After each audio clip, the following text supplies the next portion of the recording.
Hey, what's up guys? So ngayon is meron po tayo dito ng isang vintage na cassette. Sabi nga natin dun sa ating cover, kapag magko-troubleshoot, saan ka ba mag-uumpisa?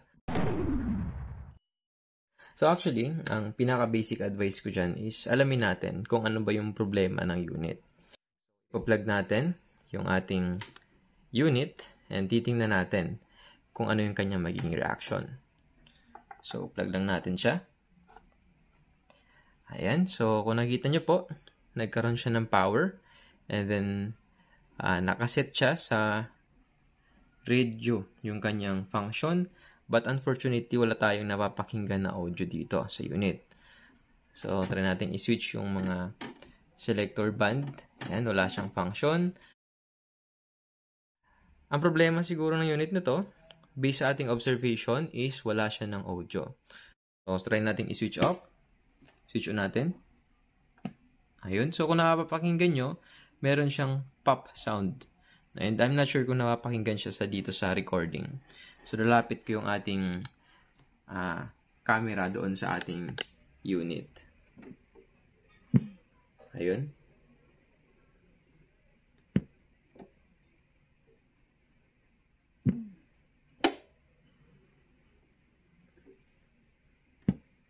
So, kung napakinggan nyo, kapag siniswitch natin yung function niya is meron siyang audio, pero nag-feed lang yung audio. So, in this case, hindi na natin paghihinalaan yung mga speaker.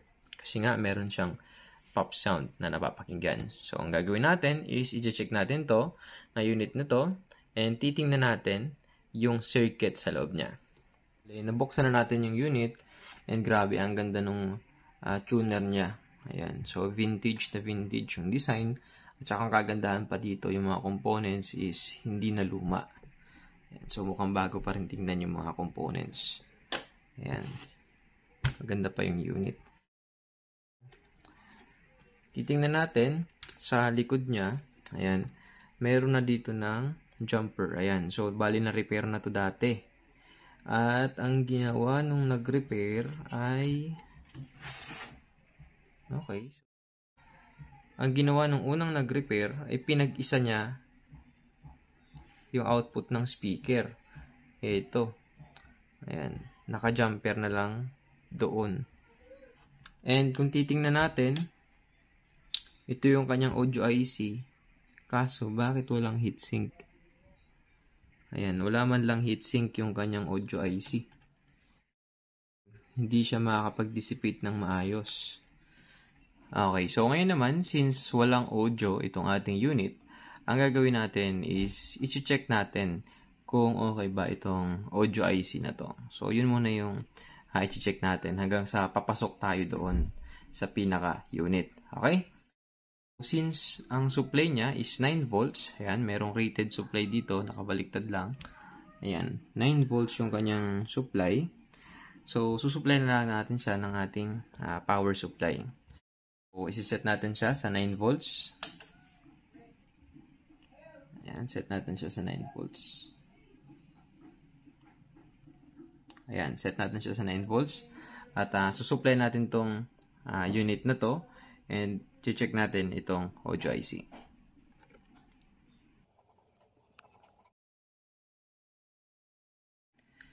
Ngayon naman, para ma-check natin kung okay ba itong audio IC na to, syempre, ipapower on natin yung ating unit. So, buksan muna natin yung ating unit. Ayan, so, bali naka-switch on yan. Ayan, kung nakikita nyo, umiilaw yung ating LED power indicator. Ito. Umiilaw siya, ibig sabihin active yan. So, ang gagawin natin is i-check natin itong audio IC na to. So, ang isang method kasi sa pag-check ng audio IC, yung talagang nakasanayan ko is sine-check ko kung meron bang DC out itong kanyang papunta sa ating speaker. Kasi kapag nagkaroon ng DC out yan, lalo na kapag mga audio IC yung ginamit, so, isang malaking possibility na sira yung audio IC. So, set lamang natin yung ating multi-tester sa DC and susukatan natin kung meron bang DC out itong speaker natin or yung speaker output natin. So, ayun, kung nakikita nyo po, 0, 0. So, wala siyang DC out. Pag ganon, mga cases, malaki ang possibility na okay pa yung audio IC. Yan po, wala siyang DC out, 0, 0. So, try natin ikabit yung speaker. And then, try natin mag-inject.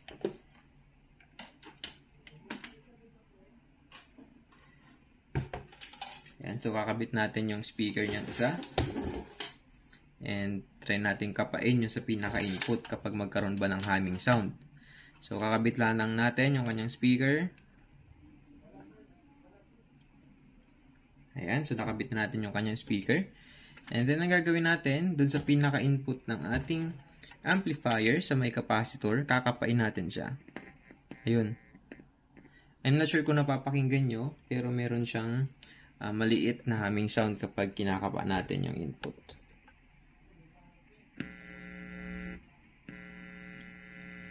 Ayun. So, kapag ganyan, wala siyang DC out, and kapag kinakapa natin yung input ng ating audio IC, ibig sabihin yan, good yung ating audio IC. So, ang next na troubleshooting natin, na gagawin, is i-check natin yung signal na pumasok dito sa ating audio IC. So, maaaring nanggaling pa siya doon sa isang maliit na, isang maliit na IC na to. Ayun, hindi siya gaanong visible. Mamaya tatanggalin natin. So, check natin tong IC na to. O kung okay naman yan, maaaring ang problema ay nanggagaling dito sa ating control o kaya naman dito sa ating tuner, yung signal output ng ating tuner. Siyempre, bago tayo pumunta dun sa preamp niya or sa preamplifier niya, which is itong maliit na IC yun, i-check muna natin yung kanyang control or kanyang volume control. So, ang gagawin natin is kakapain din natin yung kanyang volume control habang pinipihit ko tong knob sa likod niya. Okay?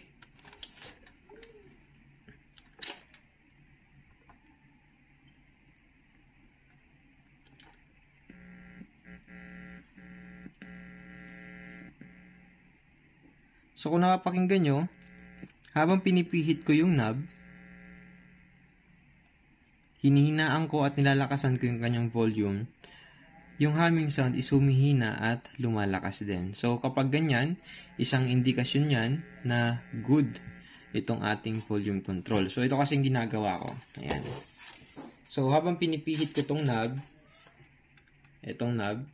habang pinipihit ko tong ating volume control, hinahawakan ko siya dito. So, kapag magbago yung response ng audio, habang humihina siya or lumalakas, ibig sabihin good yung ating volume control.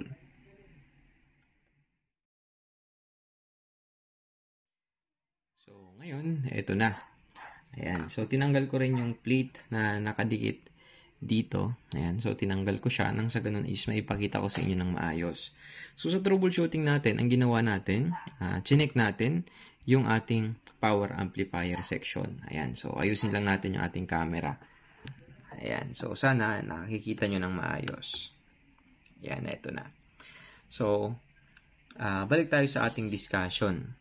So, kung napapansin nyo, kanina sa troubleshooting natin, nag-umpisa tayo dito sa isang IC na to. Itong IC na to. So, ito yung kanyang audio IC. At ito yung kanyang value. Ang value niya ay LA4598. So, ito yung kanyang audio IC. So, ngayon, nung sinuri natin at na-check natin yung audio IC, good siya. Good siya. So, from speaker output, pumunta tayo sa audio IC. And ang susunod naman na i-check natin ay ito. Ito yung kanyang preamp. So, paano ko nasabihin yung preamp? Actually, sa ibang mga board, kung susundan nyo kasi siya, merong designated section. Ayun. Section by section, yung pag-troubleshoot. Makikita nyo, ito yung ating regulator section. Ayan, sa taas, regulator section. Sa baba naman, ito yung ating power amplifier section. Ngayon, nasuri natin, good naman yung ating power amplifier section.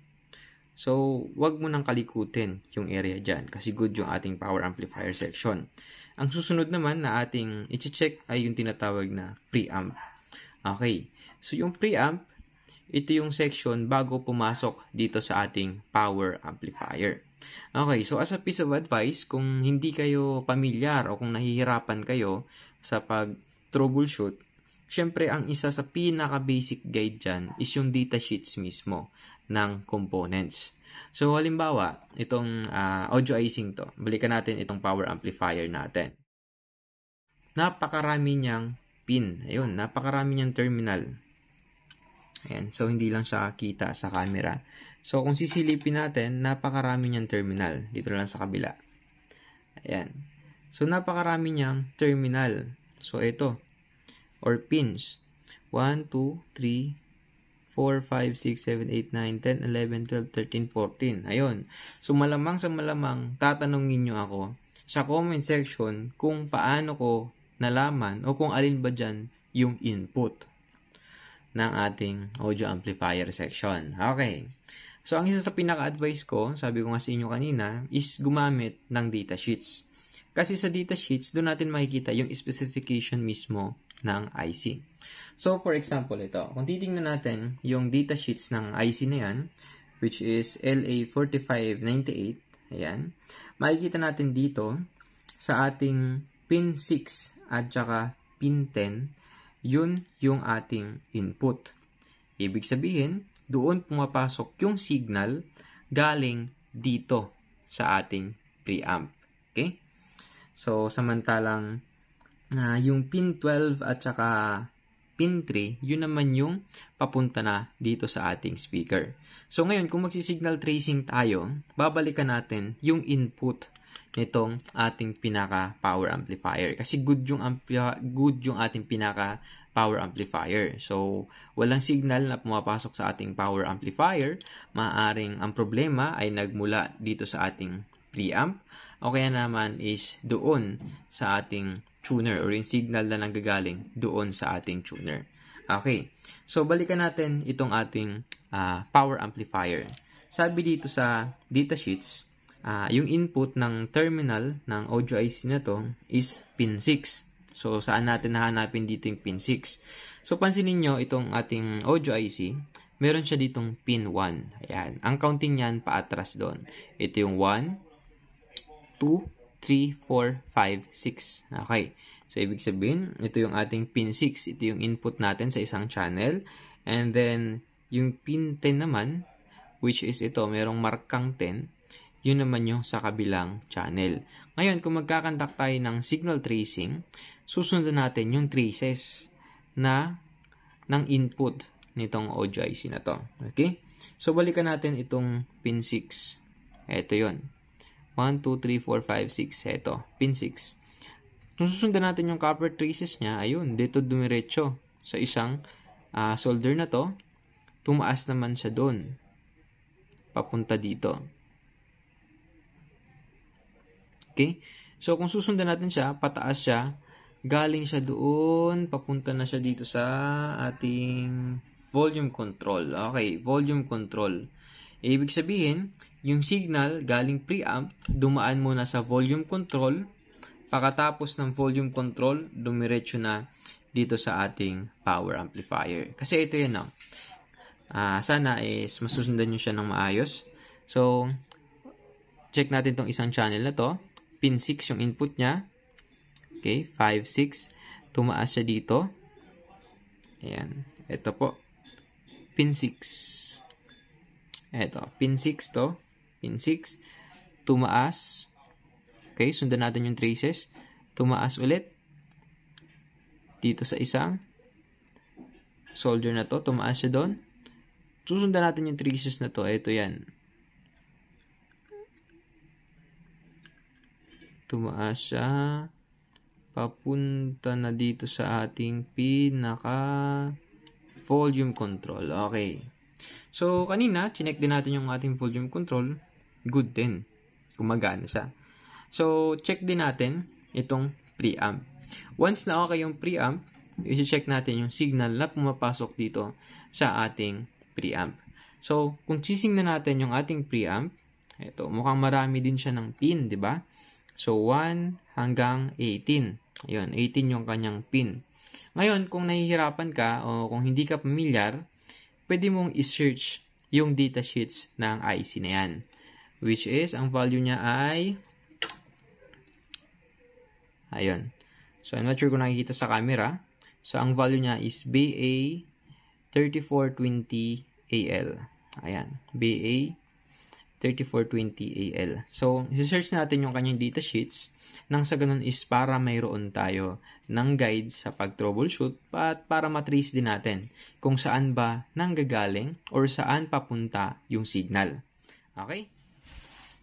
Ngayon naman, kung titingnan natin maigi yung datasheets ng preamp, yung pinaka-IC niya which is BA3420AL, yung ating line out ay nasa pin 1 at saka yung isang line out naman ay nasa pin 17. So, pin 1, ito po yung ating output ng ating preamp.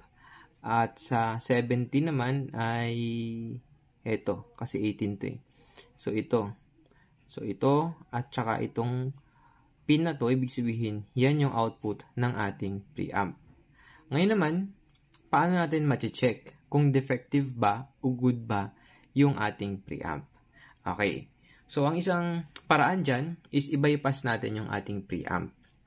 So, kung titingnan nyo itong line na to, ayan, itong connector na to, ito yung connector ng ating tuner. Ayan, ito po yung ating tuner. Ayan, tinanggal ko po yung ating tuner. And yung line na to, or yung wire na to, ito po ay dumiretso dito. Okay. So, ngayon, kung titingnan natin yung circuit, meron dito ng isang connection or terminal, or yung pinagkabitan ng ating wire. So, sa baba niya, merong arrow. Ibig sabihin, ito yung identification ng connection. Ito.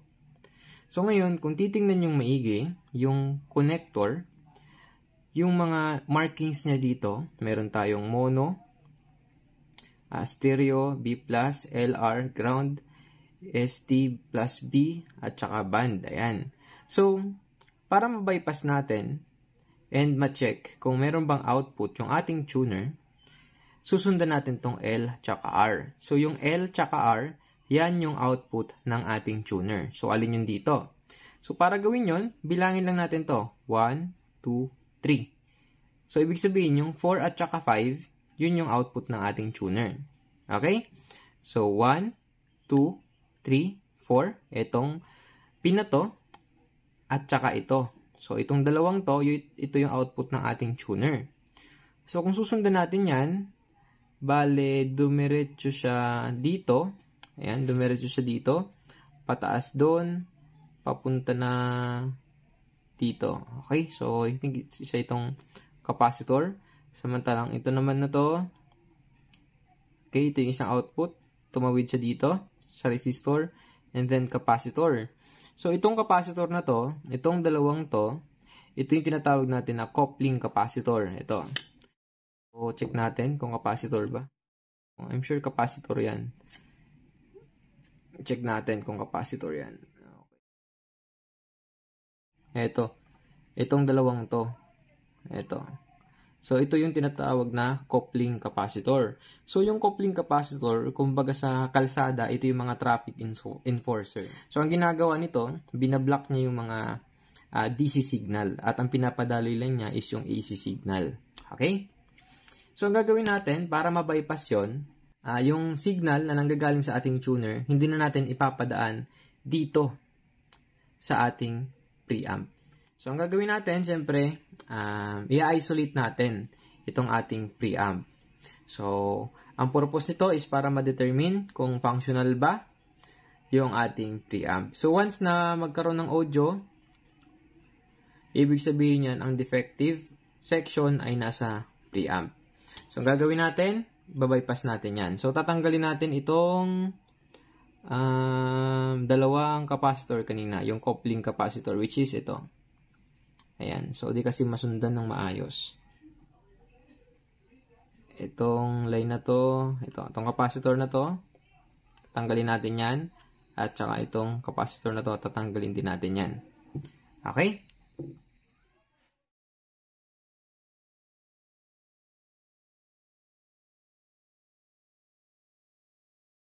Ngayon naman ay natanggal na natin yung mga coupling capacitor. Okay? Gagawin natin is i-bypass natin, i-check natin kung ang problema ba ay nasa preamp. So, meron tayo dito ng isa pang capacitor at ito yung gagamitin natin coupling capacitor from tuner. Itong connection na to papunta dito sa ating main amplifier. Okay? Yung connection niya is ito at saka ito. Try natin tong i-bypass na area to.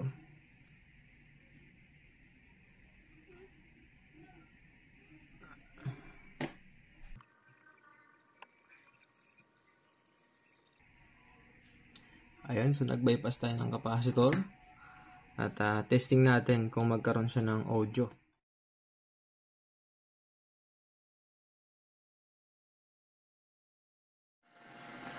Ayun, so hinala natin yung kanyang volume. Ayan, so kung napakinggan nyo, nagkaroon tayo ng audio. Ayan, so kinabit ko siya, yung speaker dito sa output. Ibig sabihin, ang problema natin ay nandun sa kanyang preamp. Okay? So, naka-bypass yung ating tuner, direkta dito sa ating power amp. Hindi siya dumiretso doon sa preamp. So, ngayon, try natin magsagap ng station kung meron ba siyang makuha.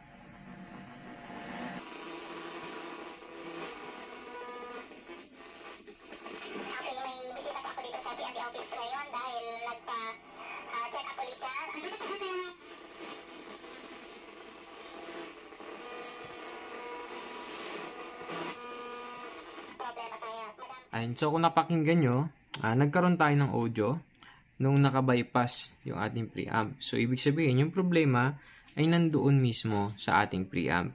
Okay? So, ngayon naman, mag-focus tayo ng ating troubleshooting doon sa ating preamp. Ngayon, ay binalik ko yung mga tinanggal natin na coupling capacitor.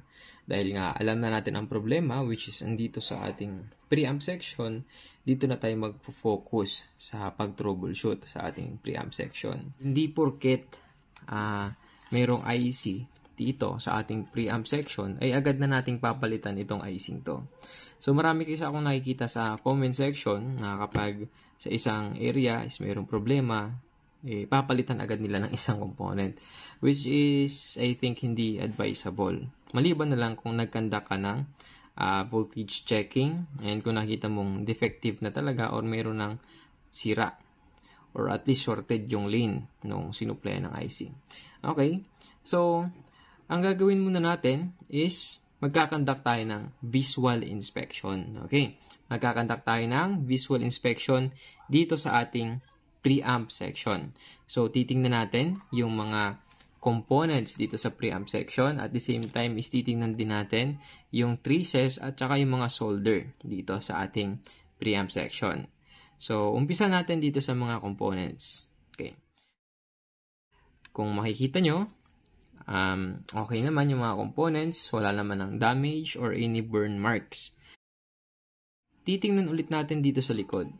Ayan. Kung titingnan natin sa likod, yung mga traces, may mga solder, nakakapit naman sila ng maayos, pero minsan, meron tayong tinatawag na cold solder. Tingnan nyo to. I'm not sure kung nakikita siya sa camera. Ayan, itong part na to, meron siyang cold solder. And then, eto, meron din siyang mga cold solder. Ayun. So, hindi siya gaano nakikita sa camera. So, ang gagawin natin, syempre, is magre-resolder tayo. So, after natin mag-conduct ng resolder, ay magkakandak naman tayo ng voltage checking. Okay? So, hinangin muna natin yung area ng ating preamp section. Sa ganun is solder natin yung mga cold solder.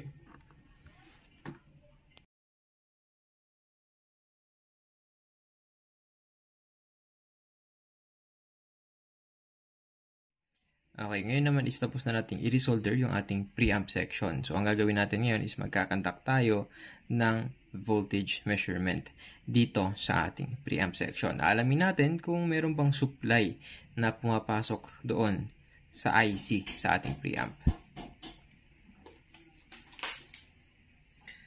kunin lamang natin ang ating digital multitester at iset natin siya sa DC.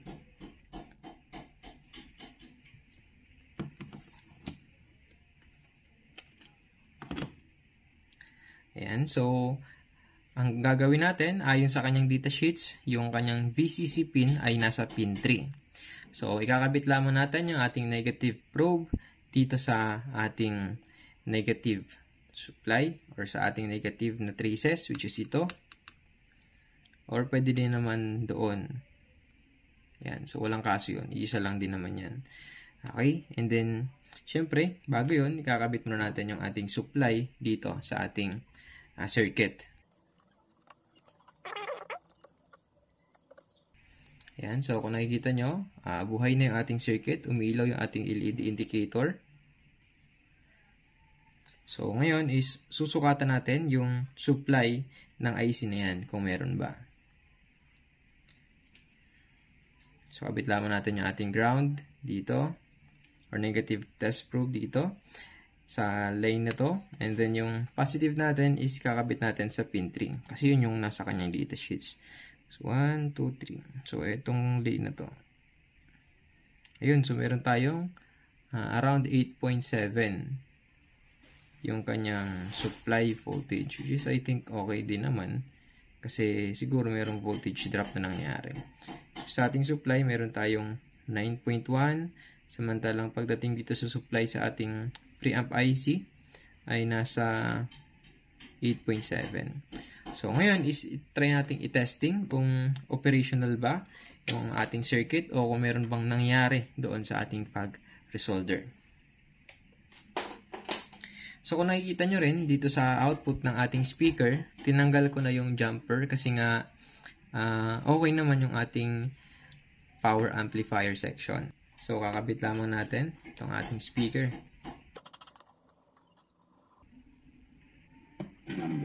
Ayun. Alam naman natin na binabantayan talaga natin yung mga maliliit na mga kasama natin sa biyahe. And of course, siyempre alis tayo. Ayan, so kung nakita nyo guys or napakinggan nyo, pagkabit natin ng speaker, nagkaroon tayo ng audio. So, ibig sabihin, ang problema sa preamp section is mga cold solder lamang.